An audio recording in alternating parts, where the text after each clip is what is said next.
Esto es La Entrevista con Raúl Valladares.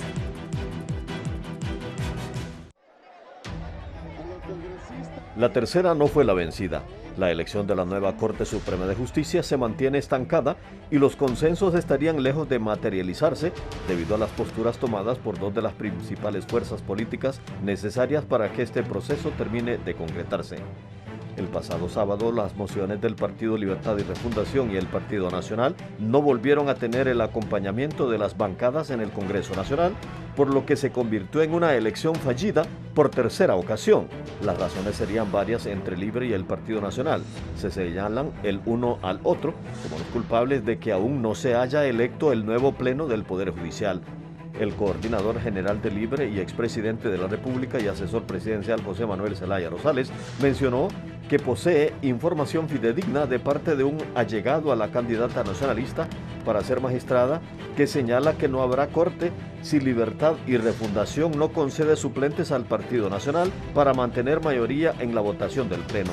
El no elegir corte por el temor de perder el control y continuidad del régimen anterior va a conducir al país a un estallido social sin precedentes y no deseado, dijo el expresidente Zelaya, quien reconoció que los votos azules son necesarios para alcanzar los 86 votos. Asimismo, remarcó que el Partido Nacional tiene una equivocada decisión, por lo que los llama a rectificar y que se sumen para votar por profesionales imparciales que garanticen justicia, no persecución ni sectarismo. Las aseveraciones del máximo líder de Libre tuvo la respuesta del jefe de la bancada del Partido Nacional, Tomás Zambrano, quien manifestó que el nacionalismo sí quiere nueva corte, pero no una a la medida de Libertad y Refundación. La bancada del Partido Nacional estamos a favor de una corte imparcial e independiente, que los nuevos magistrados defiendan la democracia, la familia y la vida, dijo Zambrano. Mientras Libre y el Partido Nacional se confrontan, el Partido Liberal dice que están listos para elegir la nueva corte y llama a que se llegue a un consenso. La presión por elegir un nuevo poder judicial incrementa esta semana tras que el magistrado Edgardo Cáceres anunciara que este lunes renunciará a su cargo porque considera ya cumplió con las labores para el cual lo eligió el legislativo 7 años atrás. Diversos sectores como la Conferencia Episcopal hizo un llamado a la búsqueda de la paz y la concordia y considera urgente que los diputados deben respetar la Constitución y evitar que se genere una crisis innecesaria.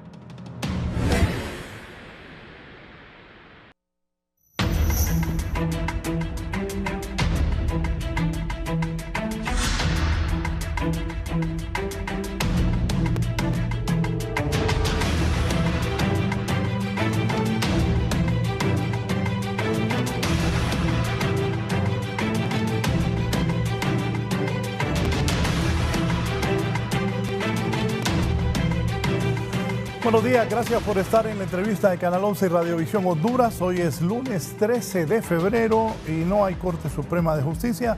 Vamos a hablar sobre este tema con dos distinguidos invitados para conocer el análisis de ellos, de qué es lo que va a poder suceder en el país con esto de la Corte en las próximas horas. La rectora y analista, socióloga Julieta Castellanos está con nosotros esta mañana. Bienvenida. Mucho gusto, buenos días. Un saludo especial. Igual al amigo, al abogado Lester Ramírez. Gracias y a la audiencia. Bienvenida, gracias. El abogado, director de Gobernanza y Transparencia de la Asociación para una Sociedad Más Justa, de ACJ, don Lester Ramírez, bienvenido. Muchas gracias, licenciado Raúl. Feliz año, doña Julieta, y gracias a todo el mundo que nos está viendo en este momento y nos está escuchando también. ¿Qué ha pasado? ¿Por qué no tenemos corte? ¿Quiénes son los responsables de que no se haya electo la nueva Corte Suprema de Justicia? Y decía yo el viernes, yo anuncié de que no iba a haber ese día, de que pues esto es como un partido de fútbol aquí, cuando la gente está pendiente de esto. Ojo, no todo, recuerden, educación, salud, seguridad, trabajo es lo que ocupan los hondureños. Y esto de la Corte... me decía una persona que va a ser magistrada de la Corte, mire Raúl, esto le interesa a los empresarios, políticos y abogados, porque el pueblo necesita comer, salud, trabajo. ¿Por qué no hay Corte? Bueno, En realidad es un tema de índole político.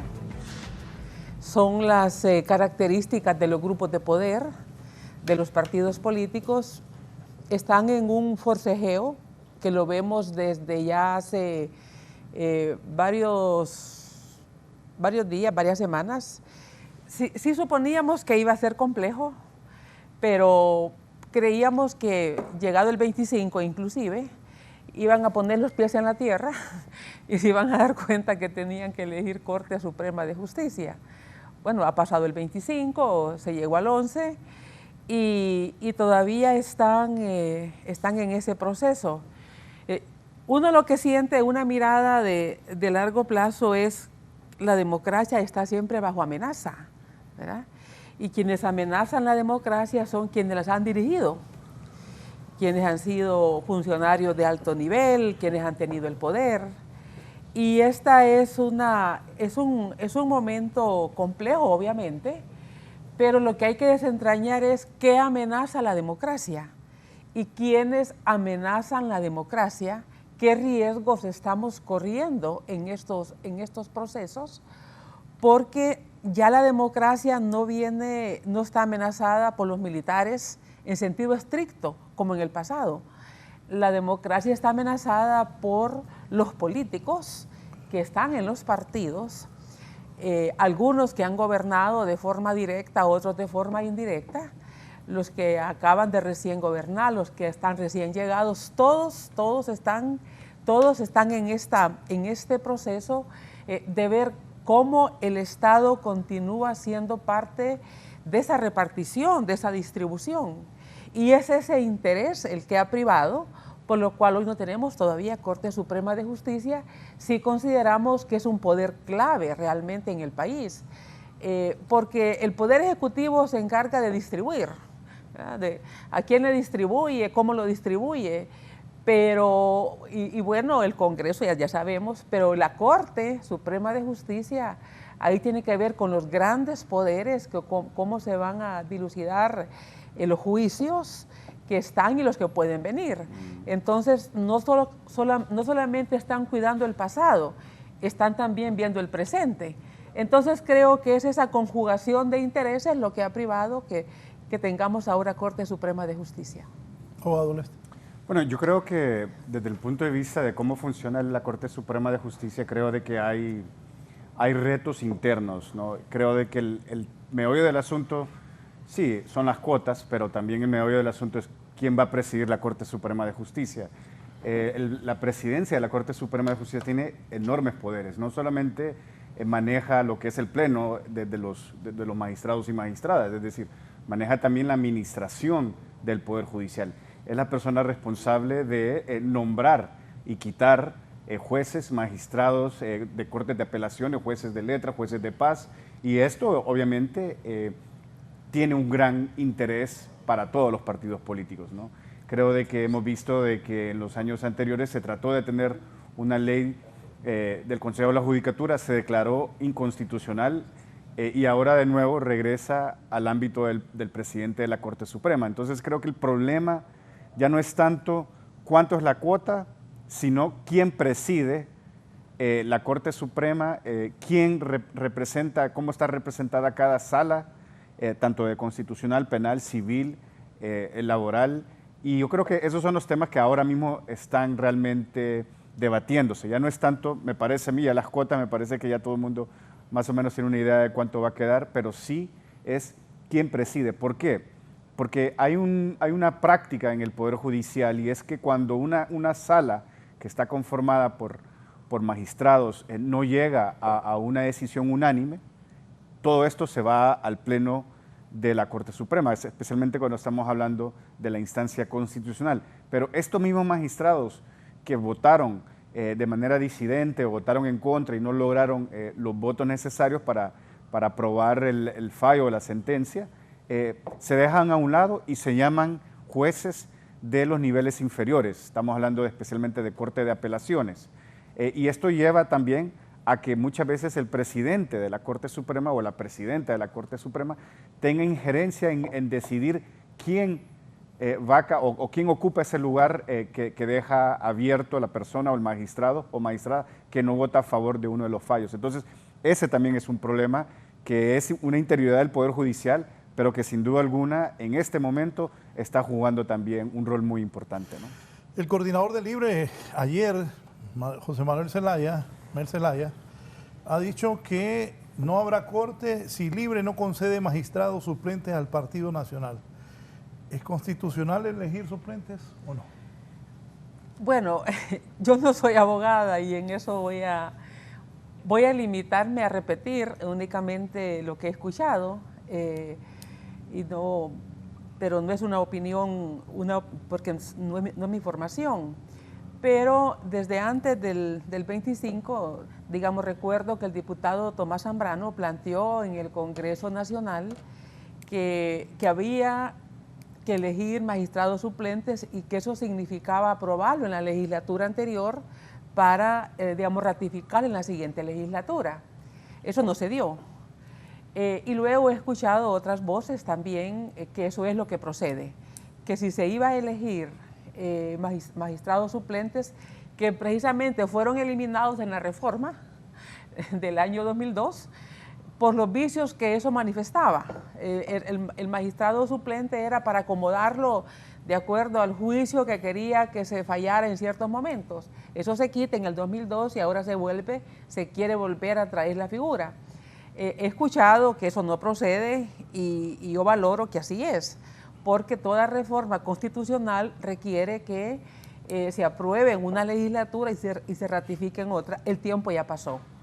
Y todo eso que se dijo de la interpretación, nosotros como red, yo soy parte de la red de Equidad Democrática, planteamos que, digamos, tenía que ajustarse a derecho y que la interpretación, digamos, no procede, inclusive hay un fallo ya sobre eso. Por lo tanto, si eso se hace, caeríamos de nuevo en aquellas prácticas de aprobar temas que son ilegales y no habría momento entonces para el país para hacer las cosas, digamos, legalmente. Yo les comentaba, si tuvimos 100 años con 2 partidos y estamos ahora con 4 partidos, 2 nuevos partidos y se van a seguir haciendo las cosas igual, vamos a esperar otros 100 años para tener la esperanza de cambiar. Porque si con 2 nuevos partidos se siguen haciendo las mismas prácticas después de 100 años de 2 partidos que han gobernado, entonces, ¿en qué momento en qué momento el país va a hacer las cosas, digamos, diferentes?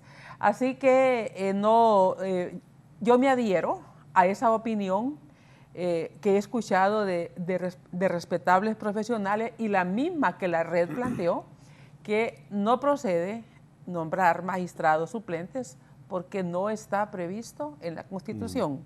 Que si querían hacerlo, debieron pensarlo con tiempo. Tuvieron 7 años para pensarlo. Han pasado 6 legislaturas, 7 con la que estamos ahora, para hacer la reforma. No lo hicieron y no es de forma estropeada que a última hora van a salir con esa iniciativa y menos pretendiendo que con una interpretación es posible. Yo me adhiero a la posición de la red, que eso fue lo que planteamos públicamente en un documento. ¿Por qué el Partido Nacional quiere suplentes? Eso sí, bueno, lo que están argumentando, y eso me faltó plantearlo, es que tiene mucho poder concentrado el presidente de la Corte Suprema y que decide a discreción a quien llama para colocar como suplente en el momento que no hay una decisión unánime en las salas, entonces llama a alguien, ¿no? Y eso ya queda poder discrecional. Creo que en Honduras somos de mucha preferencia, concentración de poder, a tener a alguien que mueva la mano, ya sea de forma abierta o bajo la mesa, pero no nos gustan las decisiones colegiadas, no nos gustan las decisiones corporativas, no nos gustan los consejos me refiero corporativos, sino que sea una persona, porque aquella persona recibe una llamada, recibe un soborno, se le presiona y toma la decisión a la medida. Entonces, por eso es que el país es muy dado a la concentración, a la centralización, y así es en todo. Y así es también, bueno, yo creo que por eso mismo también no pasó la ley del Consejo Nacional de Seguridad y Defensa, porque era aquello de que, bueno, voy a nombrar a un representante, ¿quién va a ser el representante de la presidenta? Entonces, un poco eso, dejar cosas que no quedan definidas para dejar abierta la discrecionalidad. Entonces, se eliminan los suplentes en el 2002 por aquel uso inapropiado que hubo de esta figura. Y luego el presidente de la Corte también abusa y llama al que le conviene en ese momento. Entonces, creo yo que esas son las razones por las cuales quieren suplente, porque ahora que el Partido Nacional pierde el poder, quiere tener otras personas a quien acudir para la maniobra. Yo creo que eso está en el fondo, querer, si es que todavía persiste esa intención. La maniobra es la que está presente o es la intención presente en estas decisiones.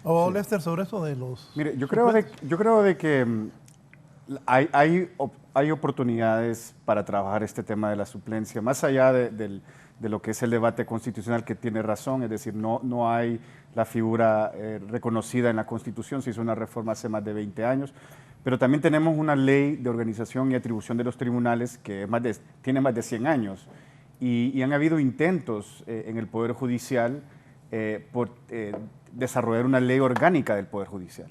Y yo creo que aquí es la oportunidad para trabajar, ¿no? Y parte de estos acuerdos debería ser eso, ¿no? Es decir, ok, no está en la Constitución, pero entonces tengamos un procedimiento para nombrar a magistrados suplentes que vengan a través de los circuitos inferiores. Yo creo que eso es una manera también de darle oxígeno al proceso y que estos magistrados también pasen por un proceso de certificación, ¿no? Que igual así como los magistrados que han pasado todo un proceso de evaluación y de probidad, así deberían ser estos magistrados cuando lleguen a tener la suplencia. Entonces yo creo que hay una oportunidad, esa oportunidad se llama Ley Orgánica del Poder Judicial, se ha venido trabajando por desde ya más de 20 años también el intento de tener una ley orgánica del Poder Judicial que venga a revisar todo lo que es la organización del Poder Judicial, porque a lo largo de los años, estamos hablando más de 100 años, se han creado nuevas estructuras jurídicas, nuevos tipos de jurisdicciones y cada vez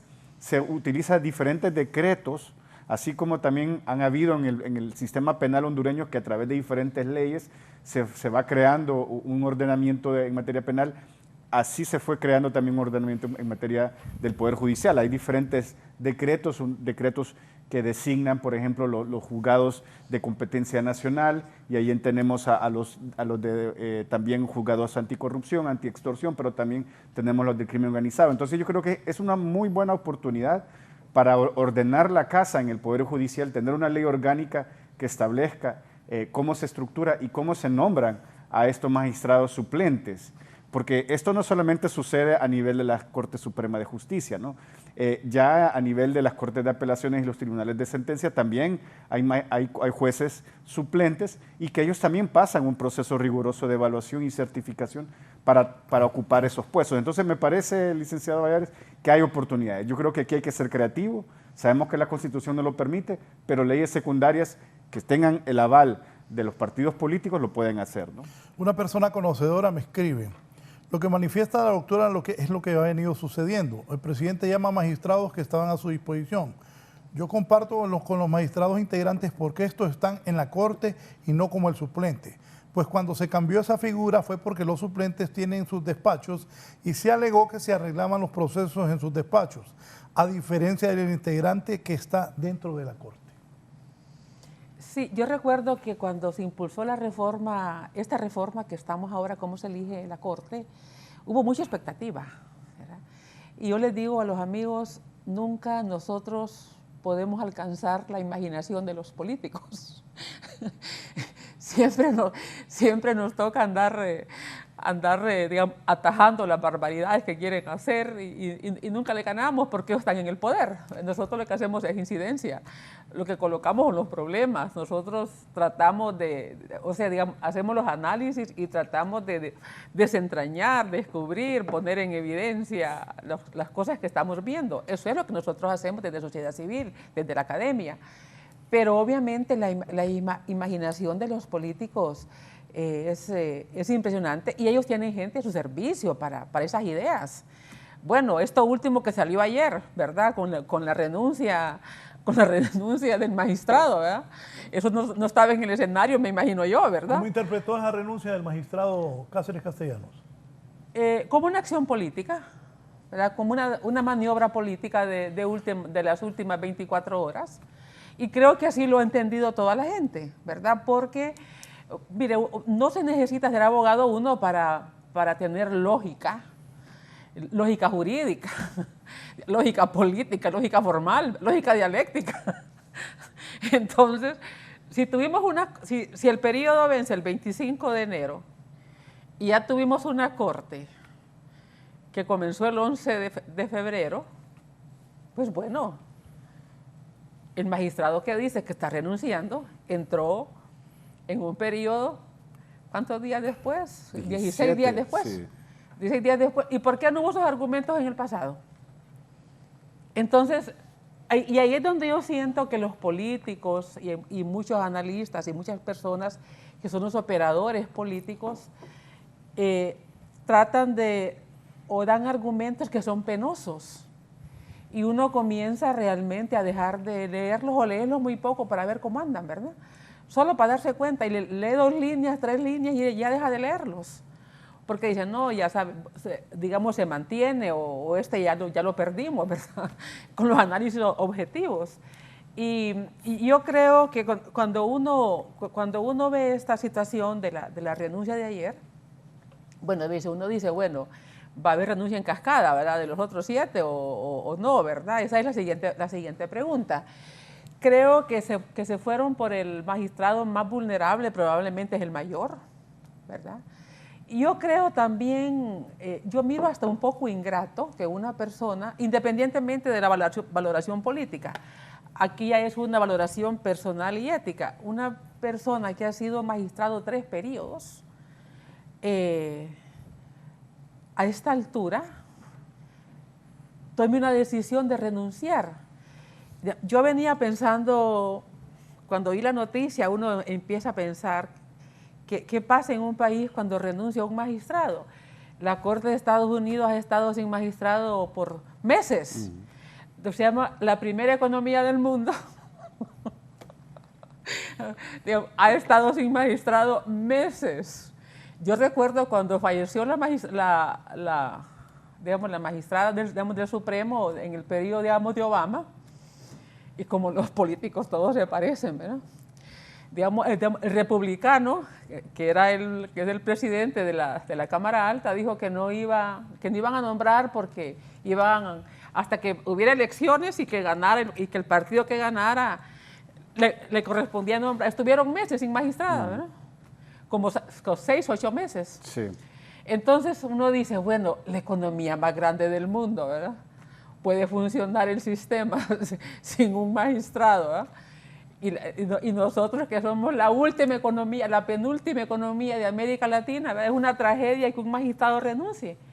Entonces yo creo que se pondera de una manera extrapoladamente a la alta, ¿verdad? Una situación como estas. Y venía leyendo y hay que ver cómo se resolvió el tema de cuando el accidente en el 30 de septiembre del 2000 que se cae el helicóptero con el presidente de la Corte. ¿Cómo se resolvió? O sea, ¿cuántos días tardó ese proceso sin que hubiese un magistrado, sin que se nombrara presidente? Tuvo que pasar un tiempo. Entonces yo creo que no hay que alarmarse y con esto no me estoy poniendo de ningún lado, me estoy poniendo del lado del Estado de Honduras.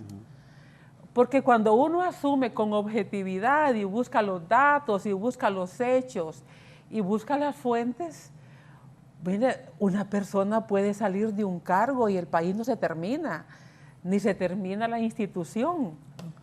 Entonces, que renuncie una persona, ¿y cuál es el problema? Yo le escuché al magistrado en una entrevista que le dieron amplia en la noche, ayer, y decía que él tenía la prerrogativa de renunciar, y es cierto, pero que los magistrados debían de seguir hasta que se nombraran los siguientes. Y creo que fue ético que lo dijera. Digamos, a mí me pareció correcto, yo lo escuché, inclusive tomé nota de sus palabras, porque yo pienso que uno no debe tampoco coger el azote y satanizar a una persona que toma una decisión en ese sentido. Él no está renunciando porque tiene temor de que va a cometer alguna ilegalidad, sino está renunciando por un tema ético-moral, ¿no? Él dice personal. Sí. Él dice personal. No, dice que ya terminó su periodo. Que ya terminó su periodo, pero además dijo que la ley le da la potestad o la obligatoriedad, dijo. Sí. Sí. Mencionó la palabra obligatoriedad a que continúen en los cargos hasta que se nombre los magistrados. Pero yo tengo la prerrogativa, dijo, digamos, yo creo que él trata de salvar la posición ética de él, ¿verdad? Él, con esa explanación que hace de su renuncia, él salva su condición ética. Sí.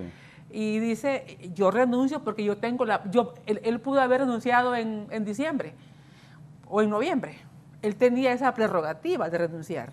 Todos la tenemos. Acordémonos que tenemos fue un cargo. uno de los magistrados que en el tema del recurso de la reelección de Juan Orlando Hernández, él fue un voto disidente, ¿no?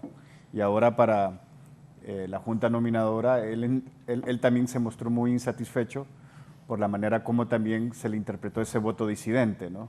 Que fue el único que dio un voto disidente. Entonces a mí me parece que es una persona, y según las investigaciones que nosotros habíamos hecho también, era uno de los personajes de todo lo que es el entorno judicial con mayor credibilidad que había, ¿no? Entonces yo creo que, bueno, eso es parte de todo esto, ¿no?, que se está dando, ¿no?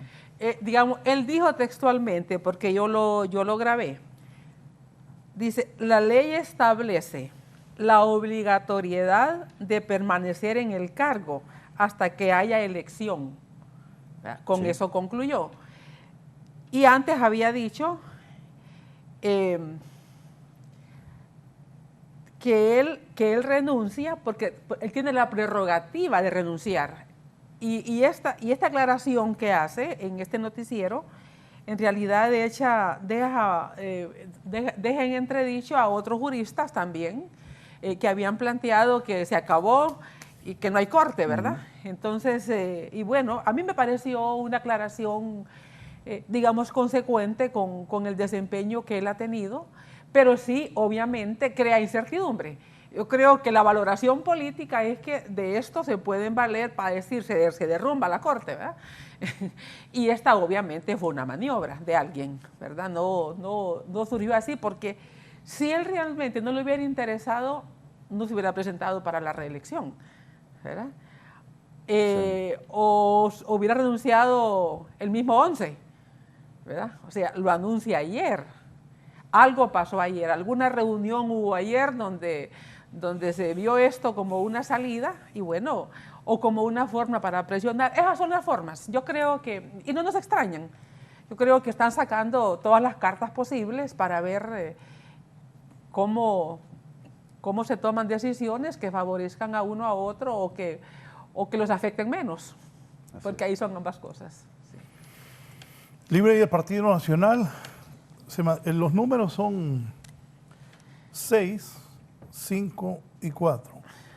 6 libre, 5 los nacionalistas, 4 el Partido Liberal. La gente libre dice que ellos ya se dieron a la corte porque 5 y 4 son 9. ¿Cómo? 5 y 4 son 9, 5 nacionalistas y 4 liberales son 9. He hablado con alguna gente libre y me dice ya cedimos la corte. Están inconformes. Claro, porque ellos tienen el concepto que ganaron todo. Sí, pero yo también creo de que hay aliados dentro del Partido Liberal, ¿no? Yo creo de que el Partido Liberal no es monolítico, ¿no? Yo creo que hay jueces y magistrados que tienen una afinidad, ¿no?, al expresidente Manuel Zelaya Rosales, también fueron parte de la administración del expresidente. Entonces yo creo que más bien en el Partido Liberal hay todavía esos 4 magistrados que tienen ellos, posiblemente 2 sean más afines a Libre y otros 2 sean más de la conservadora del Partido Liberal, ¿no? Entonces yo creo que ese también es parte del temor del Partido Nacional, ¿no? De que a la hora de la hora hayan alianzas ocultas, ¿no? Y esto es parte de la política, ¿no? Aquí estamos hablando pura política. Con lo que usted dice y lo que estamos hablando, esto es una repartición de chambas políticas. Es la verdad. Siempre ha sido así. Es que se acuerda que decían que una corte diferente, una corte para, unos dicen para la medida de Honduras, la medida de los políticos, la corte. Sí. Digamos, pero yo creo, bueno, no sé. Se ha hecho un esfuerzo. Yo creo que lo del trabajo de la Junta Nominadora es inédito. Yo sé de que siempre queda al final una decisión política, ¿no? Pero a mí me parece de que la manera como aplicaron las pruebas, la depuración que hubo de algunas personas, en lo personal, ¿no? Yo creo que estamos satisfechos con eso. Y nosotros, en lo personal, no me voy a poner a criticar las negociaciones políticas, porque eso lo sabemos que ya es el ámbito meramente político, ¿no? Sí, yo creo que hay una aceptación del trabajo que hizo la Junta Nominadora. Creo que el elemento transparencia les ayudó mucho a que la gente confiara. Creo que han habido varios momentos en este proceso. Tengo informes que empresarios influyentes del país llamaron miembros de la Junta Nominadora para que este no pase y este no pase, porque tengo este juicio, y eso es lo que está ocurriendo también. Bueno, mire, ese es el trabajo de estar en una junta como esta, siempre es un trabajo ingrato, sí. Siempre es un trabajo ingrato, ¿verdad? La gente entra a estos procesos creyendo que, y creo que lo hace de buena fe, que va a contribuir con el país, que va a apoyarse. Es un trabajo ad honorem, es un trabajo que sacrifica mucho, inclusive donde uno a veces pone recursos, hasta para el café, para el transporte cuando se va a medianoche, etcétera, porque no hay fondos para esas cosas. Y se trata de hacerlo mejor, y siempre va a haber gente incrédula y siempre va a haber gente que va a descalificar y que va a criticar, siempre. Y cuando pasa eso, yo creo que, digamos, se pierden, para algunos sectores se pierde credibilidad, otros sectores se pueden perder amigos, o los que se suponían amigos, porque probablemente confiando que eran amigos, compañeros de trabajo, se fueron a concursar y al final no quedaron. Yo creo que esa experiencia las está viviendo la Junta Nominadora, porque eso pasa en un cargo, cuando uno tiene un cargo, etcétera, ¿verdad? Pero si hoy hay candidatos o hay personas entre los 45 que están cuestionados como lo hemos visto y quienes los cuestionan no presentaron las pruebas o las denuncias, pues yo pienso que no tienen derecho a la crítica. Porque ellos si tenían información de personas que tenían juicios, que tenían denuncias de malas prácticas, lo que fuera, bueno, hubieran tenido la valentía de arriesgarse y llevarlo, pero quieren que otros se arriesguen. O que la Junta Nominadora tomara decisiones por decires. Cuando alguien esté en una junta no puede tomar una decisión porque me dijeron. Tiene que haber una base de documentación creíble para tomar una decisión. Entonces, en ese sentido, uno miró varios procesos en este momento. Cuando la Junta comenzó, fue descalificar la Junta. Y comenzó una descalificación desde el Congreso, que inclusive le quitaba potestades al Congreso Nacional, cuando es una reforma que ya está en la Constitución, ¿verdad? Eso fue lo primero. Yo tengo también otra lista. O sea, yo creo que uno que ha estado acicateando a la Junta Nominadora de este proceso es el diputado Redondo, ¿verdad? Él estuvo desde el comienzo. Primero nos están quitando potestades, yo tengo una lista, ahora dice que no hay corte, ya con un comunicado que sacó ayer, ¿verdad? ¿Se acuerda que había dicho que había hecho tachas propias, verdad? Sí, tachas propias. Entonces, si ha habido alguien que ha estado acicateando el proceso, es él. ¿Por qué lo ha hecho? Esa es la pregunta que todavía no tenemos respuesta. ¿Por qué él, el que preside el órgano legislativo, ha estado reiteradamente descalificando a la Junta, descalificando el listado? Bueno, Pero en la medida que nosotros vimos que los partidos se iban quedando callados, deducimos, van quedando sus candidatos. Porque ahí bajaron la descalificación, excepto algunos que los candidatos no salieron y que siguieron descalificando en todo el proceso, ¿verdad? Entonces, ahí dijimos, bajó. Ese primer momento pasó sin sobresaltos. Cuando ya vieron los que iban pasando en las fases primeras de la calificación, ahí los partidos políticos bajaron.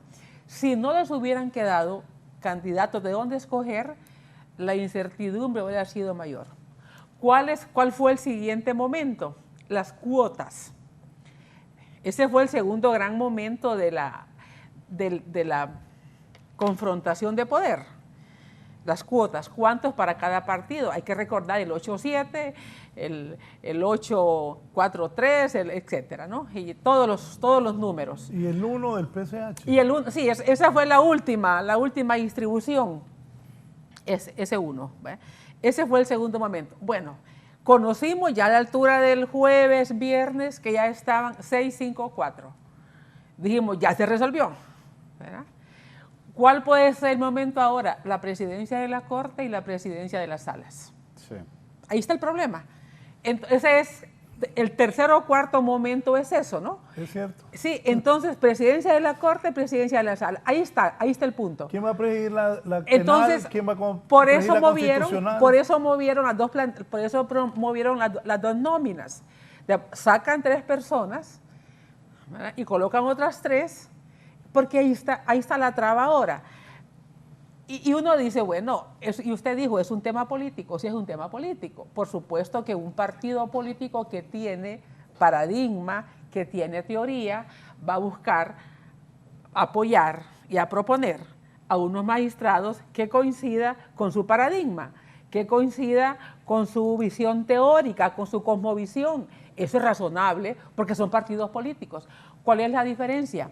Que los riesgos en este caso, y el riesgo y lo que hemos tenido, es que buscan magistrados que les apoyen en la corrupción.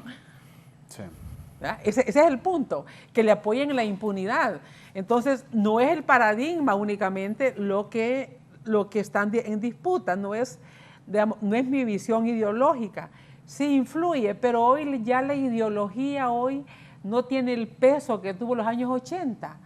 Cuando vemos Ortega, cuando vemos Maduro, entonces ya la ideología, hoy la gente no tanto Solo vota es una fachada. Sí, es una fachada, ya la gente no se alinea por ideología, la gente se alinea por la oposición, por el rechazo, por esa rabia que tiene con el que está gobernando porque no resuelve. Y claro, y ahí es donde tiene el problema libre. Que usted dijo que estaban diciendo ya perdimos la Corte. ¿Por qué? Porque el Libre construyó su proyecto de una oposición dura, una oposición durísima, descalificando todo. Entonces es bien fácil aglutinar a sectores descontentos, porque hay mucha gente descontenta. Hay mucha gente descontenta. Y hoy cualquier partido que quiera ganar, que se ponga en la oposición dura.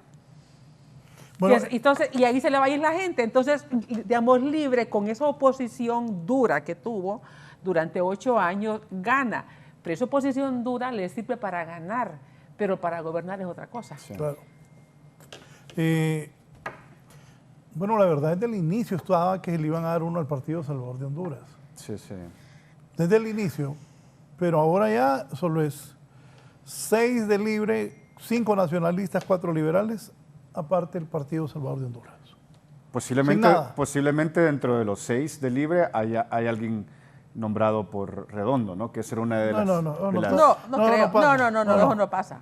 No. Eso no pasa. Entonces, Redondo no le dan ese poder a Redondo. Volvemos a la pregunta, ¿cuál es el interés de Redondo? Pues yo creo que el interés, él cada vez se da cuenta de que ya no tiene nada que perder, ¿no?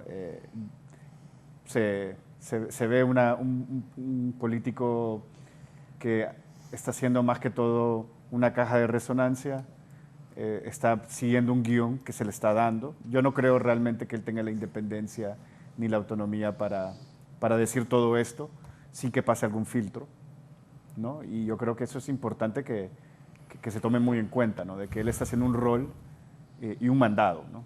La gran pregunta es a quién le está haciendo ese mandado, ¿no? Sí, voy a dar participación a dos personas. Don Emilio Hadbund dice: Raúl, Estados Unidos tiene una población de 332 millones y 9 magistrados, y Honduras, con una población de 9 millones, tiene 15 magistrados, y ahora nos vienen que quieren aprobar magistrados suplentes, lo cual lo hacen para que en Honduras siga la impunidad y la corrupción. Además, es una carga económica para nuestra endeble economía. Y me dice también el abogado Chacturo: buenos días.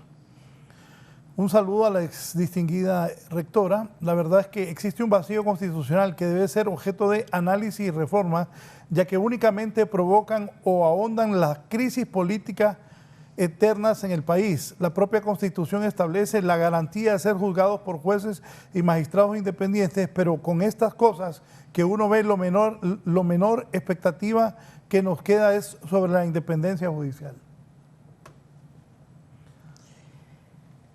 Sí.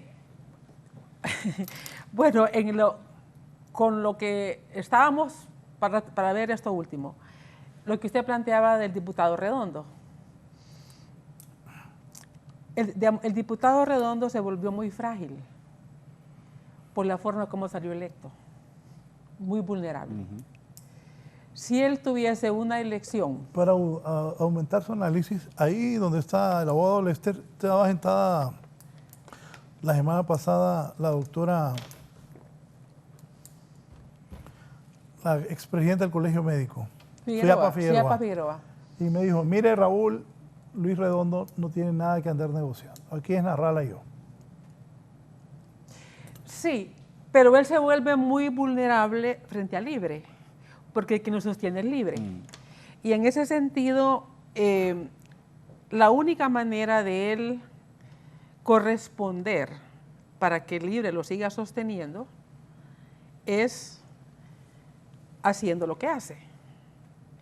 Y por eso lo vemos que va a dejar a la presidenta al aeropuerto. ¿Qué hace él? A San Pedro Sula. Este estilo de conducir el Congreso, estar acicateando la Junta Nominadora desde el comienzo. ¿Por qué lo hizo? ¿Por qué lo hizo? Él estaba descalificando. Si no hubieran venido en esos 45 candidatos a magistrados que Libre quería en los cargos, lo descalifican la Junta y sacan su lista. Sí. Y sacan su lista. Yo creo que Luis Redondo también, es decir, no es la primera vez que está en el Congreso, ¿no? Y él ha visto cómo ha trabajado el Partido Nacional.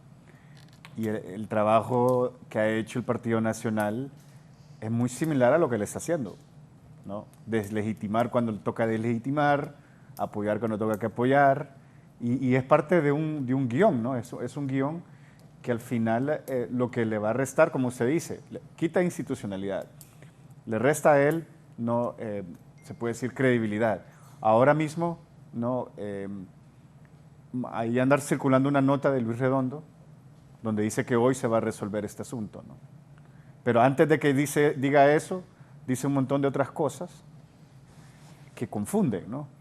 Y entonces yo creo de que el rol que él está haciendo está debilitando bastante al Congreso. Y posiblemente este año la producción legislativa va a ser muy, muy, muy poca, ¿no? Creo que lo que viene de la Corte Suprema, viene después el fiscal general, y no veo, por ejemplo, este tema del Código Tributario que quieren reformar, no veo realmente la posibilidad de que él llegue a poder, ¿no?, tener acuerdos interpartidistas, ¿no?, por la manera como está trabajando el Congreso, ¿no? Pero yo miro también otra consecuencia, y es que, digamos, aglutinó bien rápido a la oposición. Cuando el diputado Redondo le quita los asistentes a los del Partido Liberal, y que sale la denuncia del diputado Lara y del diputado Villeda, ¿verdad? Al día siguiente de que hubo una votación en el Congreso donde ellos no apoyaron el partido. Entonces, ese estilo que usted, digamos, identifica, Lester, digamos, ha ayudado al Partido Nacional a ponerse en una oposición más abierta. Digamos, al final no ayuda tanto. Hace las cosas que le mandan a hacer, pero al final lo descubre en esa operatividad política muy parecida, porque si no vota yo te quito, ¿verdad?, presupuesto, si no vota yo no te doy la palabra, no te mando a ningún viaje en ninguna comisión, no integras una comisión, sino que van solo los míos. Entonces, ese estilo es lo que suponíamos que no iba a pasar, porque ellos fueron críticos a ese estilo que puso en práctica el Partido Nacional. Entonces, cuando se pone en práctica ese estilo, o sea, Redondo el mismo PSH... ¿No ha cambiado nada, Redondo? No, yo creo que cambió más bien, 180 grados. Cambió de lo que creíamos que era una persona más pro integridad y participación y transparencia, todos estos valores que él pregonaba como oposición, ahora ya no los replica, ¿no? Sí, yo lo que miro es que inclusive su partido, o sea, se distanció del partido y sus propios colegas o su propia bancada le reprocha sus prácticas parlamentarias. Algo ha pasado en él y sería bueno enlistar qué ha hecho en estos meses, para lo cual inclusive su bancada le cuestiona. Él prácticamente, si no hace lo que está haciendo, pierde el apoyo de Libre. Y si pierde el apoyo del Libre, ¿qué le queda? Él ya perdió el apoyo de su bancada. Ya la perdió. Es que eso es lo Entonces, que... por eso es vulnerable, por Sí. eso tiene que hacer los mandados, por eso tiene que hacer estas cosas, porque es el único nexo con Libre. Es más, no con todo Libre, con la Coordinación General del Libre, con la presidenta. Sí. Con el núcleo, porque hay otro la base grupo, no lo va a aceptar. No, y hay otro grupo de La Libre base en el radical, Congreso, sí. hay otro grupo de Libre que está esperando que él no haga, o que él no haga bien, y le cae, ¿no? Entonces él es un rehén, digamos, de su propia, de la forma como fue electa. Sí. Porque lo sostiene Libre en esa posición, pero bueno, lo sostiene para que haga las cosas que está haciendo. Y él, creo yo, y es mi percepción, que va a perder bastante de aquel perfil que tuvo antes de ser presidente, lo va a perder mucho, y al salir va a terminar pues con un perfil más devaluado de lo que le entró. Sí, la verdad, para mí me sorprende que estamos ya a un año, un poquito más de un año ya, y el Partido Salvador de Honduras no lo ha llamado a alguna audiencia, ni la ha querido expulsar del partido, ¿no? Yo no sé cómo son los estatutos del PSH, pero estamos hablando de un político que es tránsfuga, ¿no? Y es tránsfuga, y estamos hablando de quien ostenta la presidencia de un poder del Estado. Yo creo que yo no había visto un fenómeno de estos en otros países latinoamericanos. Generalmente hay leyes antitránsfugas justamente para esto, ¿no? Pero en esta situación estamos viendo de que el Partido Salvador de Honduras, sí, escuchamos mensajes, ¿no?, de críticas a Luis Redondo, pero no llega más allá de eso, ¿no?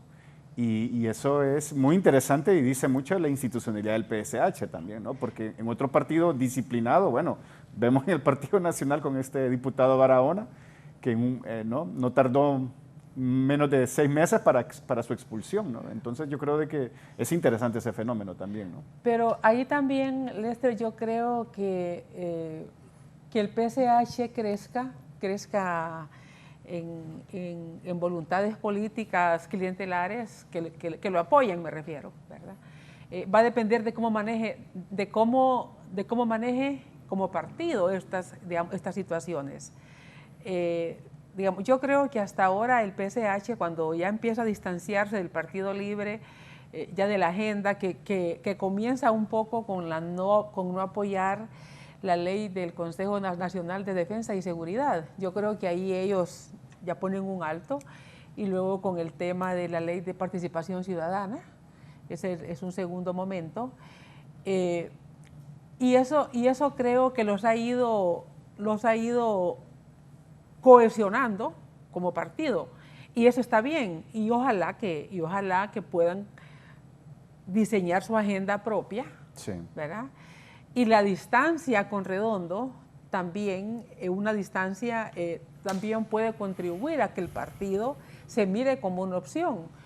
Porque independientemente de cómo los políticos se autovaloren, la gente los valora afuera. Así es. Y yo creo que ha tenido esos sucesos que usted menciona, le han dado muy buena, han incrementado su caudal político ante la opinión pública. Es decir, al menos... ¿De PCH? Sí, al menos las personas aquí a nivel de Tegucigalpa que siguen, tendríamos que ver una encuesta nacional, pero sí al menos la gente con que yo hablo, especialmente ese voto joven que mueve Narrala todavía, y el voto antisistema, ¿no? Entonces yo creo de que a la larga le está favoreciendo, ¿no? Distanciándose, y yo creo que el rol que está jugando ahora en la Corte también me parece que es un rol muy interesante, ¿no? de un referente, se puede decir, ético, ¿no? Pero es un reto. El otro tema que es muy importante también mencionar con este tema de por qué no se está llegando a una Corte Suprema es que también, y aquí al licenciado Valladares, que tal vez sabe más que nosotros en esto. Claro que él sabe más que nosotros. Es que está pasando... él es parte de... ¿Qué está pasando, por ejemplo, en las discusiones del fiscal general, en las discusiones para el Tribunal de Cuentas, en todas estas instancias? Usted estuvo en esas reuniones ayer donde salió el abogado Cáceres Castellanos como la carta bajo la manga. Porque eso también está en discusión, ¿no? Esas instituciones. No sé qué hará la rectora. Voy a hacer una pausa. Esto dijo Mel Zelaya el fin de semana. Esto dijo Mel Zelaya, mire la fuerte la risa. Dijo Mel, abre el hilo. Eso fue amanecer domingo. Clandestinamente anoche realicé una visita para recibir información fidedigna de primera fuente sobre la elección de la Corte. Esta persona mantiene una buena relación con candidatos del Partido Nacional a ser magistrada y nos confirma que no hay Corte si libre no concede suplentes a Partido Nacional para mantener mayoría en la votación del Pleno. Más adelante, ya del domingo, dijo el no elegir Corte por el temor de perder el control y continuidad del régimen en anterior va a conducir al país a un estallido social sin precedentes y no deseado. La Corte no puede elegir sin los votos del Partido Nacional, no se puede elegir sin los votos del Partido Nacional, ni sumadas todas las otras fuerzas en el Congreso alcanzamos los 86 votos que manda la Constitución. Esta información que recibí personalmente de fuente confiable nos confirma una equivocada decisión del Partido Nacional, porque lo que les llamó a rectificar, por lo que los llamó a rectificar y que votemos por profesionales imparciales que garanticen en Honduras justicia, eso es importante, dice Mel ahí, no persecución ni sectarismo. Algunos nacionalistas temen que los persigan, los metan presos por actos de corrupción que hicieron. Hay muchos que son muy, muy ricos y no se sabe de dónde. Es cierto que compraron el Country Club. Sí, porque aquí el dinero es fácil seguirlo. El otro día... Si hubiera voluntad, sí, sería facilito, ¿verdad? Sí, porque yo tengo que justificar qué es lo que gano. Lo que gano aquí en Canal 11, una empresa de comunicación que tenemos, pero es fácil. Ahí está el dinero. El dinero es fácil seguirlo, lo que uno recibe. Y no digamos un funcionario público que gana bien poco. Los funcionarios públicos ganan poco dinero y no sé cómo es que aparecen con esas grandes mansiones y todo eso. ¿De dónde? Lo que es difícil seguir son los testaferros. Sí. Eso es lo que es difícil. Pero prestarse a hacer testaferro, hay muchos. Creo que deben de pensarla. Pero uno, cuando quieren realmente investigar a alguien, lo hacen bien. Nosotros en la universidad, cuando estábamos construyendo el edificio de Ciencias de la Salud, nos fracasó la licitación del tomógrafo. Entonces paramos la construcción del primer nivel del edificio que da hacia la Facultad de Química y Farmacia, porque ahí iba a ir el tomógrafo y teníamos que saber las especificaciones para las paredes de plomo por la radiación que emiten esos equipos. Entonces se paró y se continuó con los pisos superiores. Mire, llegó el Tribunal de Cuentas a investigar por qué se había detenido terminar la primera planta. Bueno, el tomógrafo al final lo compramos porque hubo una nueva licitación. Entonces uno se pregunta, cuando quieren, mire, un edificio que no estaba terminado. Mire, nosotros invertimos en mi periodo en la universidad más de 5.000 millones de lempiras en obra física, entre Tegucigalpa y todos los campus. Hoy la felicito porque hizo un buen trabajo. Solo en Ciudad Universitaria fueron 7 edificios, 7. 2 que recuperamos, que estaban abandonados. Pero a usted no le dieron una casa por ese edificio. Pero mire, le hicieron una campaña para ensuciarle el nombre, eso es lo que se ganó. Lo que le quiero contar, que hace como 2 semanas me encontré una persona en un supermercado que no la conocía y me dijo, mire, yo trabajo en tal institución, si hay administración investigada es la suya, en este gobierno y en el anterior. Mire, buscaron en todos los contratos de esos edificios y fueron contratos millonarios. No le han encontrado nada. Entonces, uno dice, cuando quieren se investigan, sí, cuando quieren dañar, porque la justicia se ha utilizado para callar, ¿verdad? Sí. Para denigrar, para manipular, para enriquecerse, para todas esas cosas.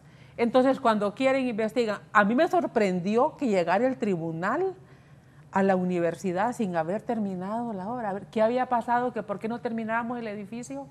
Le dijimos, sí, porque nos fracasó la licitación y tenemos que poner las paredes de plomo, las puertas de plomo, por la radiación que emiten esos equipos, y mientras no tengamos las especificaciones técnicas no podemos terminar. Bueno, ahí quienes explicaron todo fueron los ingenieros y los arquitectos, los biomédicos, etcétera. Pero uno dice, ¿alguien informa? ¿Verdad? Miren, ahí no han terminado el edificio, ¿verdad? Y están terminando arriba y abajo, no, ¿verdad? Lo van a dejar así. ¿Y cómo les interesa el Estado? No, no les interesa. Querían dañarme a mí. Sí. Querían dañarme a mí. Ahí doña Julieta está haciendo un buen trabajo. Hay que hacer algo por ensuciarla. Algo. Sí, sí. No, es cierto. Lo que dice usted cuando quieren investigar, yo... el presidente Zelaya me nombró secretario. Bueno, a mí el presidente Zelaya una vez, ¿sabe cuándo? Cuando él era diputado, que se tomó posesión de la legislatura, me dijo, rectora, usted está presidenciable, hay que tenerle cuidado. ¿Me le dijo? Él me dijo en el 2015. Entonces, mire, todas esas protestas que yo tuve salieron de libre, si ahí llegaban. ¿Quiere que le diga? Usted sabe que yo soy amigo Mel. Yo le he preguntado. ¿Es cierto que vos mandaste echarle todos los hipotes del MEO a la profesora? No, Raúl. No, a la doctora, no me dice. Se lo digo aquí por primera vez y públicamente. Aquí tengo las entrevistas del presidente Zelaya. Pero yo le he preguntado, yo le pregunté a él una vez, ahí solo los dos, porque con él tenemos buena amistad. Y es cierto que vos le echaste los hipotes del MEU a la rectora. Mira, Raúl, yo no tengo nada que ver con eso. O sea, y estábamos solo los dos. Y yo, y lo sentí sincero, pensé que no me estaba engañando porque yo le pregunté. Ella cree, le dije, que vos le echaste los hipotes. No tengo nada que ver, me dijo. No, pero me imagino que no fue el único político, ¿no? Sí. Hubo varios. Pero como él es muy expresivo, ¿verdad? Y él es muy cortés, es muy gentil, ¿verdad? Estaba en el Congreso. Oiga, Julieta y ACJ ponderando positivamente a Narrala. Qué coincidencia, Raúl, saludos. Sueña con libre, doña Julieta, y con Mel, diga Gilberto Ríos. Bueno, mire, cuando estamos con Gilberto Ríos era uno de los que llegaba con las cajas de pizza a dejárselas a los muchachos en la noche. Entonces, Gilberto Ríos, Juan Barahona, todos ellos. Pero con Gilberto, cuando estamos en un programa los dos, es muy, muy amable, muy respetuoso. Después, cuando está solo, me ataca y me tira. Yo lo estoy oyendo, digo yo, a Gilberto.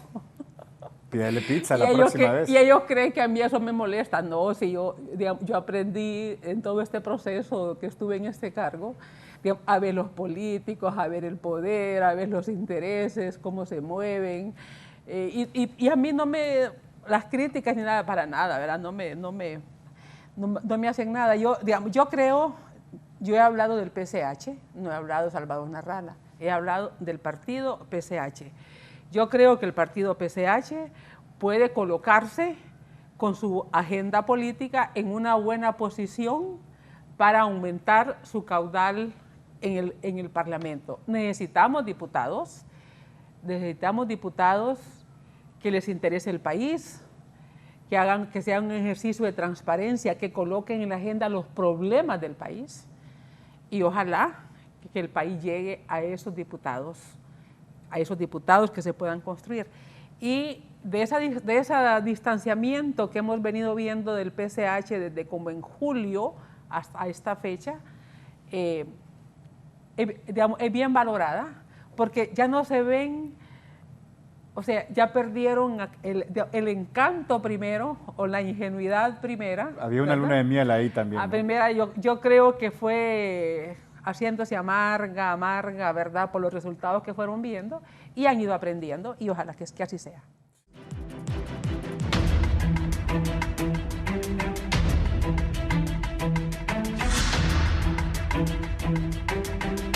Aquí la tengo. Bien, aquí está con nosotros, me dice Eddie, el arquitecto, ingeniero José Arturo Vides, presidente del Partido Republicano. Adelante, Arturo.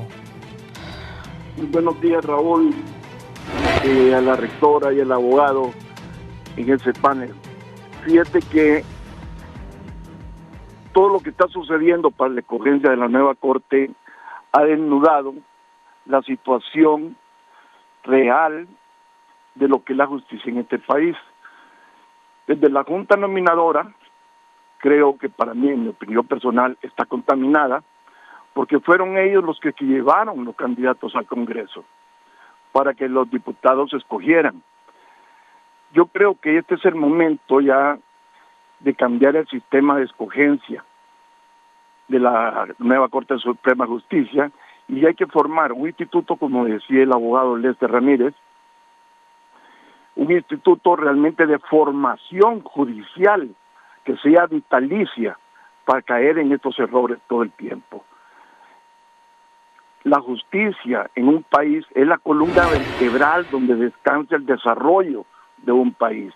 No podemos estar cada 7 años escogiendo jueces y magistrados a la talla y medida de cada partido político. Eso tiene que cambiarse. Eso no puede seguir así. Si queremos que Honduras tenga un despegue, un desarrollo, tenemos que montar las bases necesarias para cambiar este país. Y es el sistema judicial el primer paso que tenemos que dar. Luego, si tenemos que coger diputados en el Congreso, y llevemos los mejores hombres y mujeres para que el pueblo elija. Es tanto lo que tenemos que hacer en Honduras para sacarlo de este subdesarrollo en que nos encontramos, que está en manos del pueblo. Y el pueblo, se habla de una democracia que realmente no existe. Juegan con el pueblo. Y es tiempo que hagamos algo.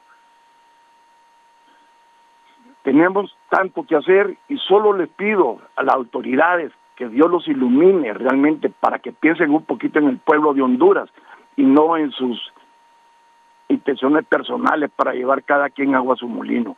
Muchas gracias, que pasen un buen día. El presidente del Partido Republicano, José Arturo Vides, la rectora me envió esta foto, te la envía ahí, Eddie, por favor, porque ríe.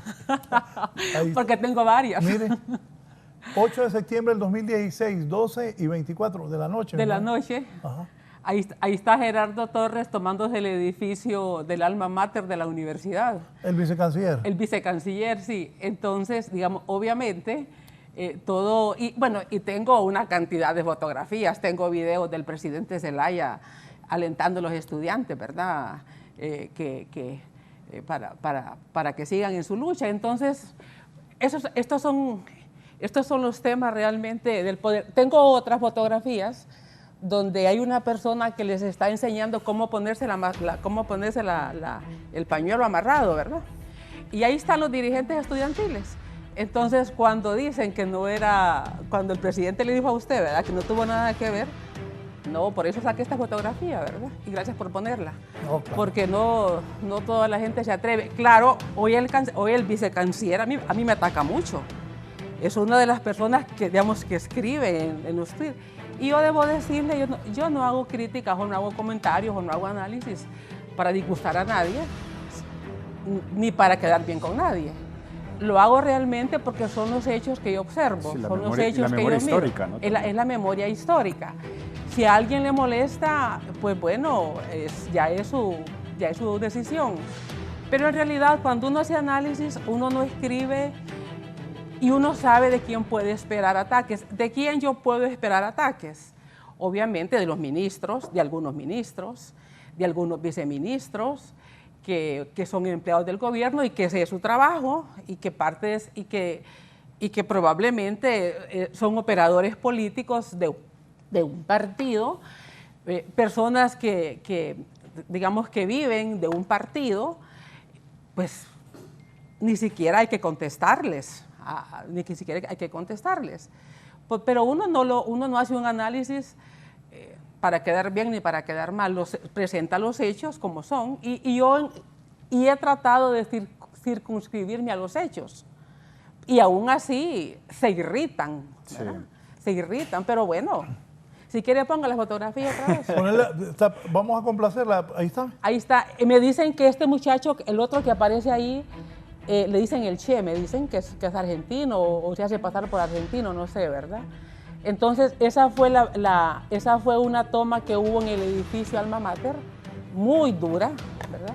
Y bueno, ahí están los hechos, ahí está Gerardo Torres. Yo me acuerdo una vez... Y yo debo decir algo más, cuando el golpe nosotros le abrimos empleo a Gerardo Torres, él trabajó en la universidad, estuvo trabajando como 2 años o más, pero en la campaña del 2013, él abandonó su plaza y se fue a la campaña sin pedir permiso oficial, porque si él hubiera pedido un permiso para política, bueno, se le da el permiso, pero él me imagino que pensaba que iba a seguir recibiendo el sueldo y andaba en la campaña del año 2013, entonces se le levantó una audiencia y se despidió por abandono de trabajo.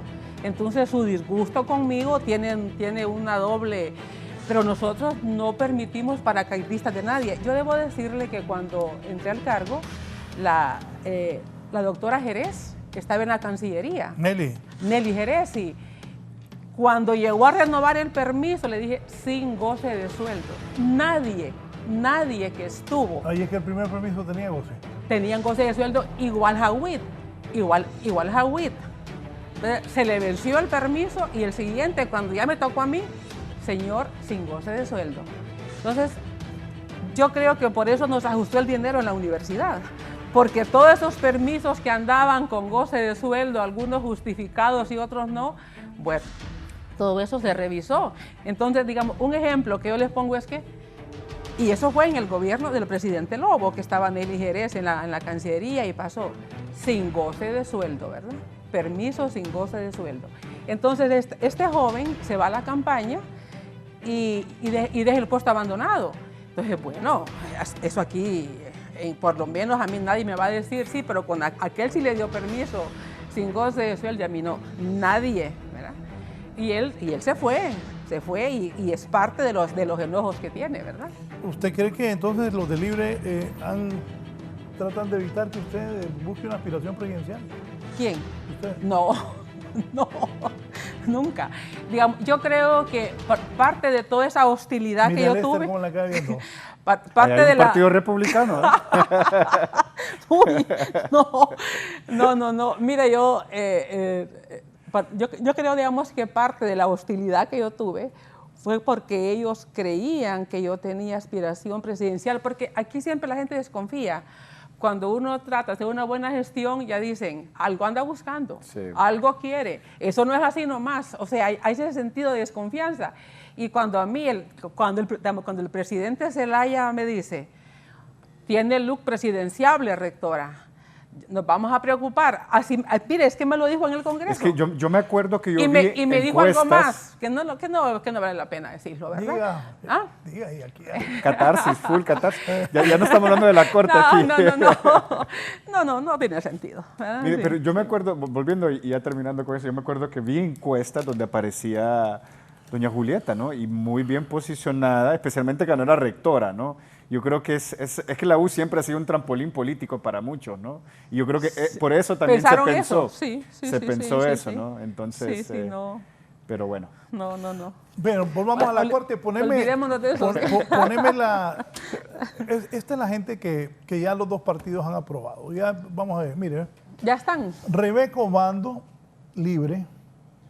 Gaudí Bustillo, nacionalista. Wagner es del Partido Liberal. Sonia Marlina Dubón, del Libre. Ani Ochoa, del Partido Nacional. Odalí Nájera, liberal. Walter Miranda sería del Partido Nacional. Sabio del partido. Ah, no, ese no es Sabio, ¿verdad? Sí. Roy Pineda, del Libre. Partido Libre. Marta Merino, del Partido Liberal. Isabela Bustillo. Rubenia Galeano. Milton Jiménez. José Ricardo Pineda. Francisca Villela y Luis, esta de Libre. Sale Díaz. Luis Mario Fernando Díaz. Padilla. Sí, Mario Díaz. Sorpresa, ¿no? Porque él tiene buen historial en la Corte, ¿no? Pero Bueno, por lo en el Poder mismo, Judicial, ¿no? pero por lo mismo, porque es bueno, está fuera. Sí. Y ahí se queman todos los partidos. Sí, porque Ana Pineda tampoco está, ¿verdad? Porque Mario Díaz tiene un buen reconocimiento público Sí. de su trabajo. Así es. Entonces, ahí, mire, cuando Pero salen los buenos... es que se pintan, Aquí, de esa lista- se pintan o los pintan políticamente, 1, ¿no? 2, 3. Sí. Ahí están los 15. Lo más que pueden haber son 2 cambios ahí. Mire, a mí me dijeron el sábado que estaba en la cuerda floja Díaz, ¿verdad? Yuri Melara estaba en la cuerda floja y otro más que no recuerdo. Antes de la convocatoria y la reunión para las 3, allá como a las 10 de la mañana. Estos están en la cuerda y la reunión se suspendió, ¿verdad? Vamos a ver si queda Ruy Pineda de presidente, ¿no? De la Corte. No. Es Queda votable la señora Rebeca Obando es la candidata de la presidenta. Ah, ok. Buenos días, me dice don Jorge Vallecillo. ¿Por qué tanto atraso en elegir esa corte? Si ya se decidió los números de cada partido, Liberal 4, Nacionalista 5, Libre 6. La solución es fácil, que cada partido escoja los candidatos que le tocan sin que otro partido se meta en la escogencia y une las 3 planillas y Qué hace la ingenuo. votación. Es como una potra de Y fútbol. nadie se va a oponer. Y es cierto. Es más, hasta en las potras de fútbol, Óigame, el otro los partido partidos se no, mete a... ese no, No, este no ha sí. perdido la inocencia. Hasta en las potras de fútbol, el otro equipo se mete a querer escogerle a uno siempre. No, mire, para mí la salida de Mario Díaz ya significa que no quieren magistrados éticos ni un buen desempeño. Y ya con eso ya es un mensaje claro por qué sale un candidato como el abogado Mario Díaz. Sí, Sí, pero ahí es importante. y eso hay un partido de oposición detrás de eso, ¿no? Eso hay que entenderlo de esa manera Bueno, también. es que los nacionalistas Debe vetan ser el Partido liberales Nacional. Sí. y libres, o sea, Sí, se vetan mutuamente. Muy interesante, Sí, ¿no? se vetan mutuamente. Ese juego de vetar, ¿no? De vetar, Jugadores. sí. Qué pena, ¿verdad? Bueno, pero es la política, la verdad es que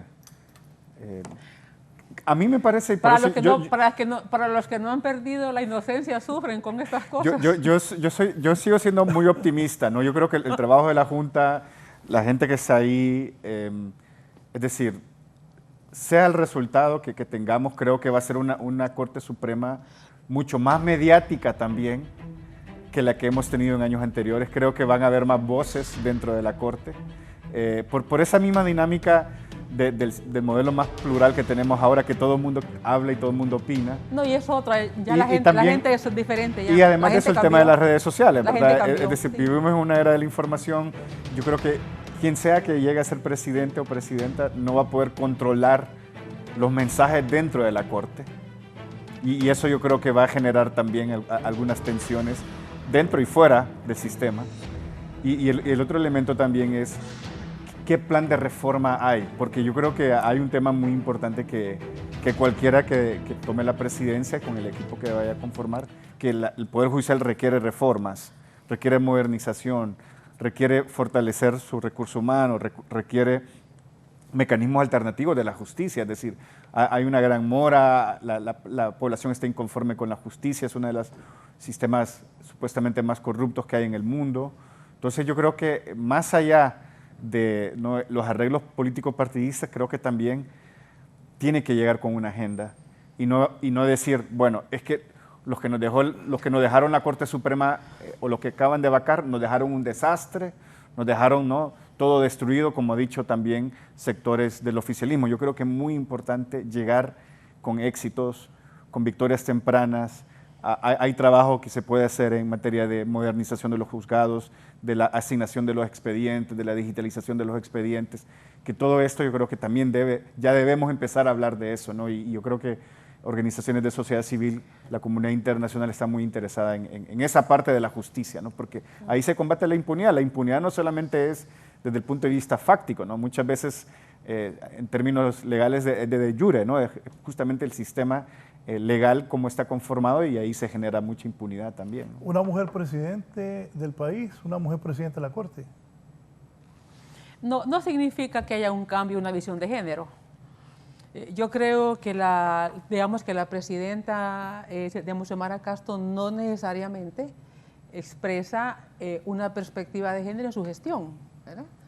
Y eso no es el hecho de ser mujer lo que da la perspectiva de género, son las políticas y son las decisiones que se toman. Entonces, para mí no es un significado, no es un simbolismo. Esto es sencillamente, son circunstancias, sí. Son cálculos políticos, son decisiones. Si tuviéramos una perspectiva de género en el gobierno, tuviéramos un gabinete equilibrado, hombres-mujeres, tuviéramos a una mujer realmente decidiendo en el país y no lo que se percibe, que quien decide es el expresidente Zelaya, ¿verdad? Yo creo que es una situación donde el patriarcado familiar se ha llevado al gobierno, ¿verdad? Y eso la gente lo ve adentro y afuera. Entonces, para mí no es el hecho de que sea mujer lo que va a significar un cambio, es si la mujer realmente que llega o el hombre que llega a la Corte o los que llegan a la Corte van a administrar la justicia tal y como debe ser, independiente de quién sea el enjuiciado. Poneme la foto. La mayoría de estas personas que están en esa foto van a ser magistrados de la Corte. ¿Qué comentario tiene? Mire, me imagino que esto es un trabajo que hemos hecho ya días, pero la mayoría de los que están ahí van a ser magistrados de la Corte. Sí, por lo menos 12 o 13 sí. De esos. Miren, no los conozco a todos y no tengo realmente opinión. Conozco a algunos. Yo esperaría que son las personas que están dentro de los 45 y lo que uno espera es que ya en el desempeño en su cargo realmente hagan mérito a la profesión que tienen, a la familia, a quien los eligió y se comprometan con el país. Eso es lo único que yo puedo plantear. Digamos, ojalá que hagan mérito de la gran oportunidad que tienen para dar satisfacciones a la ciudadanía con el desempeño del sistema de justicia en nuestro país. El sistema de justicia perdió muchísimo en los últimos años. Si bien nunca tuvo tanto prestigio, en los últimos años la pérdida fue estrepitosa. Así que están ante la oportunidad de elevar la confianza y la credibilidad del sistema de justicia y ojalá que estén a la altura de las necesidades que el país tiene. Abogado, ¿qué le dice ese? Ponelo, no me lo quites, por favor. Cuando yo veo, bueno, yo conozco a algunas de las personas. No lo quites él. Algunos fuimos compañeros en la universidad, otros colegas de trabajo. Y bueno, yo creo ¿Conoce a varios usted ahí? Sí, conozco a varios de diferentes partidos. Creo que lo primero que se me viene a la mente es que hay una distribución saludable entre funcionarios de carrera, es decir, que conocen la interioridad del Poder Judicial y personas se puede decir, de la profesión privada, ¿no? Yo creo que eso es algo interesante. Ahí hay mayoría mujeres, hay 8. Hay mayoría mujeres. O, aclaro, puede haber 1 o 2 cambios de esa lista, de acuerdo a lo que nosotros hemos investigado en Canal 2. Creo que, mire, en general a mí me parece, más allá de eso, de que hay una distribución saludable entre profesionales de la carrera judicial y otros que son del ejercicio privado y otros que vienen también de otros espacios. Creo que lo importante también es que hay un equilibrio de poderes y eso para mí es algo que le venimos apuntando, ¿no? Es decir, si el modelo bipartidista, si todo lo que hizo los años de Juan Orlando fue tan nefasto para la democracia porque llegó a concentrar el poder, lo que queremos ahora, más allá de cómo tenemos estos resultados finales, es que hay un equilibrio saludable, ¿no? Y yo creo que se está dando ese equilibrio.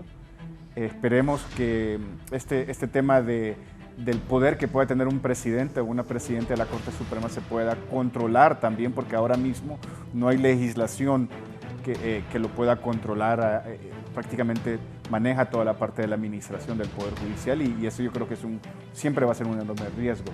Por eso soy de la opinión de que este Poder Judicial y esta Corte que tiene iniciativa de ley debería trabajar una ley orgánica para el Poder Judicial y ver cómo se puede organizar mejor y puede trabajar este tema de los suplentes, porque no solamente está el tema de la suplencia, sino también está el tema de los jueces naturales, que eso es algo que no se ha hablado, y acordémonos el daño que han hecho los jueces naturales en casos de corrupción, ¿no? Porque cuando hay procesos de antejuicio, cuando hay algún proceso contra algún diputado o algún funcionario público, se nombra un juez natural que termina siendo también un gran conflicto de interés, ¿no? Entonces yo creo que ahí hay temas pendientes. Dígame algo. ¿Cuál es la diferencia en la corte que se va a esta corte? Poneme la foto porque quiero que la gente los identifique. A esta corte que viene. Bueno, hay más mujeres, pero porque también... pienso que la corte en las próximas horas, si no mañana, el miércoles, una de mis fuentes me dijo, es que espérate que los nacionalistas están haciendo sus últimos trámites en esa corte. Bueno, me imagino que sí. Hay algo que sí, que hay una diferencia muy fuerte y es que, como le digo, hay una distribución más equilibrada del poder. Y eso para mí es ya un salto cualitativo de lo que teníamos antes. Porque hay tres partidos. Porque hay tres partidos. Porque hay tres partidos. ¿Verdad? Como le digo, el Partido Liberal puede ser de que haya cierta afinidad con el Partido Libertad y Refundación, pero sí, también va a haber una afinidad conservadora del conservadorismo del Partido Liberal tradicional, que está bien, ¿no? Y hay que respetarlo. Creo que a muchos le hubiese gustado ver a Ana Pineda en ese grupo, pero el problema, y aquí también, ¿no? Como usted dice, los ingenuos de la política no saben de que una persona como Ana Pineda o como Julieta Castellanos es alguien que no pueden controlar. Jamás. Y ellos quieren personas que controlen en cierta medida, ¿no? Le voy a decir algo que me dijo un amigo cercano, empresario, político, inteligente el tipo. Un día le dije, oye, me voy vos, que gente que no piensa mucho tenés ahí. Y le dije yo, mira, me dije, es que los inteligentes no hacen caso. Sí. Entonces mejor papos que hacen caso. Y no hay peor, y fíjese que algo que yo he aprendido... Cierto, fue carcajada la que tiraron los muchachos. Fíjese, un amigo mío me dijo, entonces me dijo, si te nombro a vos, no me vas a hacer caso. Así es. No, y además de eso, algo que yo he aprendido trabajando cerca del poder, que hay muchos aduladores. Y hay tipos de liderazgos que le gustan los aduladores, pero hay otros tipos de liderazgos que le gusta que los reten y que les digan la verdad. Pero hay también y esos son muy pocos en Honduras. Pero hay también otro deformación a veces de la gente que dirige, y es que le tienen miedo a la gente que entiende porque cree que le va a quitar el puesto. Son tan inseguros, que y no lo ven en el otro sentido. Si yo tengo un buen equipo, la institución sale adelante. O sea, eso eleva el nivel institucional, pero no siempre se ve de esa manera. Mire, cuando yo vi el listado el sábado, que el Partido Nacional sacaba a la que va en primer lugar, la señora Obando, y sacaba a Mario Díaz, yo dije, aquí el sacrificado va a ser Mario Díaz. Porque obviamente la señora, digamos, Obando, tiene el apoyo de la familia presidencial. Y no iban a sacarla a ella por el abogado Mario Díaz. Y en efecto, era para negociar. Así es. Era para negociar que lo saca. Y ahí es donde a uno no lo sorprende esto, porque ya los hemos visto, pues, ¿verdad? O sea, no es que hemos visto todos estos procesos y ya dimos, esto es de última hora. Rectora, es que al final esto es político. Esta es la última hora, es para negociar. Entonces, ponen dos candidatos duros para el partido, pero obviamente el de los afectos personales y los compromisos personales y familiares es la señora Obando. Entonces, lo positivo, otro tema positivo que a mí me parece que... ¿qué es lo negativo? ¿Qué es lo positivo? Bueno, lo negativo posiblemente es lo que todo ingenuo de la política quisiera tener, ¿no? Un grupo de 15 personas que fuesen muy independientes y que tuviesen toda la autonomía. Mire, carcajada la que tiró. Eso es como lo negativo. Pero lo positivo, a mí me parece que así. hay muchos positivos en este proceso y por eso yo soy optimista de que el fiscal general también va a ser, espero, según las negociaciones que se están dando, positivo también. Pero, por ejemplo, otros elementos positivos. El pleito se mantuvo dentro del Congreso. No se desbordó. No hubo la base de los partidos políticos. Todavía no sabemos. Esperemos. Bueno, ya el licenciado Valladares... El tuit que leyó, el del presidente Zelaya... Ya el licenciado Valladares nos acaba de confirmar de que esta semana se resuelve. Yo le dije a ese amigo, el miércoles es muy lejos. Eso se lo dije a las 6:30 de la mañana de hoy. Y no es Amel Zelaya, no fue Amel. A ese amigo le dije, mira, le digo, de aquí al miércoles es muy lejos.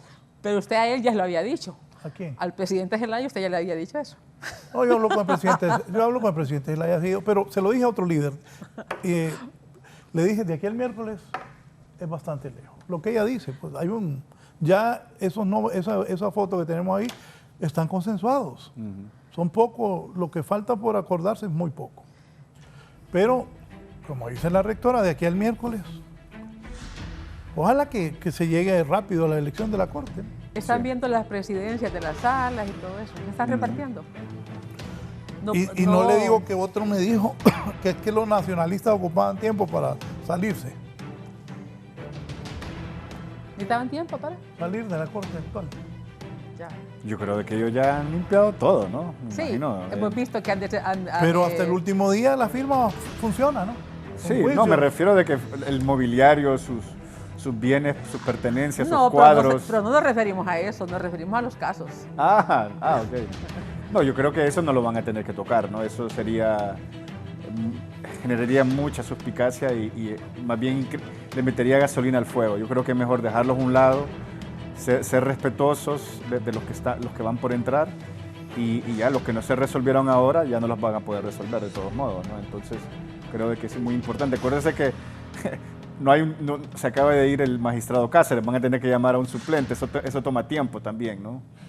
Entonces, dejémoslo así mejor. Pero no le han aceptado la renuncia. Tienen que aceptar los 86 diputados. ¿Qué van a hacer los otros liberales? ¿Qué pensarán los otros liberales con esa decisión de Cáceres? Yo creo que realmente no va a cambiar, ¿no? Ellos ya están viendo para adelante. Sí, yo creo que ellos valoran de quién quiero seguir siendo amigos, ¿verdad? De quién quiero tener siempre las llamadas telefónicas. Si ellos no le responden a las personas que los tienen ahí, pierden esos amigos y tampoco se ganan a los otros. Porque todo lo que han hecho en estos años de magistrados, ellos hicieron su núcleo de amigos, sus redes de colaboración, sus redes de solidaridad. Si a esta altura ellos giran, ellos pierden esas redes que hicieron porque les fallaron al final. Y tampoco se ganan a la gente que los miraría bien, porque les van a decir, hasta ahora, después que hicieron todo, hasta ahora, ¿no? Se van a quedar ahí donde están, con su grupo de amigos. Esas son las valoraciones que hacen de tipo personal, de tipo de relaciones familiares, sociales. No van a cambiar de amigos a los 80 años. Vaya, por eso el magistrado Cáceres, digamos, renuncia. Para conservar sus amigos. Quienes le piden a él que renuncia, van a seguir siendo sus amigos. Él respondió a sus amigos, no le respondió al país. Entonces, él renuncia porque si él no dice sí a esa petición que le han hecho, pierde la voz de aquellas personas. Y además yo creo que también... Entonces, lo que él decidió, ¿de quién quiero ser amigo en mis últimos años? De la gente que ha sido amigo siempre. Sí. No, y además creo que es una manera de ponerle presión al proceso. Bueno, ya no tenemos 15 magistrados, tenemos 14, ya es un tema más sobre la mesa que hay que resolver. Y qué mejor manera nombrando una nueva corte, ¿no? Yo creo que es también otro mecanismo más de presión, ¿verdad? Gracias a vos. A la orden. Un gusto. Bueno. ¿Mensaje final? ¿Se va a lanzar? No. ¿Sí no, para nada. Mensaje final, mi solidaridad con los nicaragüenses expatriados. Ha sido un hecho doloroso, pero al mismo tiempo ellos están en libertad y eso es realmente lo que importa. Me ha dolido mucho ver que en el país nadie se ha solidarizado con ellos ni gremialmente ni políticamente, entre donde me incluyo yo, pues inclusive, ¿no? Pero cuando me he encontrado con ellos en otros territorios, les he expresado y lo he dicho públicamente que lamentamos lo que está pasando en Nicaragua y que en realidad ver a Dora María Vélez como está es doloroso después de que fue lo que fue. Pero bueno, dice mucho más del dictador que de ellos, que son unos luchadores permanentes. Así es. Bien, gracias, así están las cosas. Esperamos que haya corte pronto y no mañana, el miércoles, lo más pronto posible. Buenos días. Poneme la foto ahí antes de pedirnos. Muy pocos cambios. Estos eran los magistrados de la Corte Suprema de Justicia del país. Una pausa. Nos vamos.